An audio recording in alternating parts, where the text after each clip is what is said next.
This is the pair of old Barkers I started to freshen up yesterday.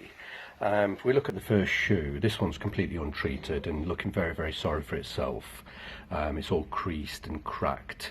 It's my fault. I'd stored them rather badly. I think I just left them somewhere and didn't bother to put any trees in them. They were probably wet when I left them and they'd not been moisturised or polished for a while.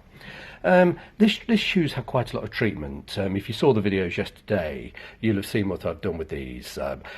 First of all, I put in a very tight-fitting chew tree. That improved the shape dramatically. And this one's it's still not got a tree. It's all wrinkled and creased. You'd have seen me. I stripped all of the old polish and colour with methylated spirit on this shoe. Kept the trees inside. When it was dry, I've used wet and dry paper, particularly on the vamp area around here, to reduce the cracking. I think I used, what did I use? 180 grit and 320 grit. I could have definitely finished it with a finer grit. It would have left a better shine. But to be honest with you, for the purpose of these shoes, they do get a lot of harsh treatment. I didn't really want them looking new. The cracks are greatly reduced. You can't actually feel the cracks, even though you can see the scarring, but I kind of like the way it adds to the patina.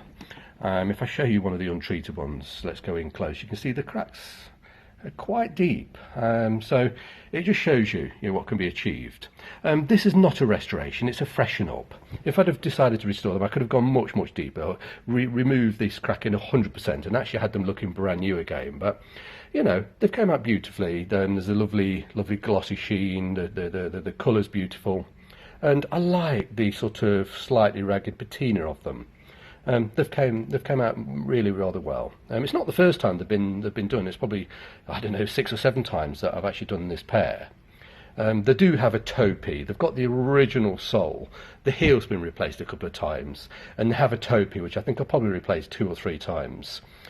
Just a thin rubber veneer. It's only about 2 millimeters thick, and that allows you, if you're going to use them heavily, it allows you to keep the original sole and the original welting, because the amount this pair of shoes get used, they would eat through soles in probably 3 months. But so that taupe is probably, let me feel, yeah, it's a little bit thin. It's probably got 3 or 4 months left in it, and I'll peel that off, put another one on. But just to give you an idea what can be achieved, so we can go from a very sorry, degraded state to looking really rather lovely and presentable. I think it was probably about an hour's work to achieve this, and we're looking at maybe an hour to get the other one to match, but I'm very pleased with the outcome.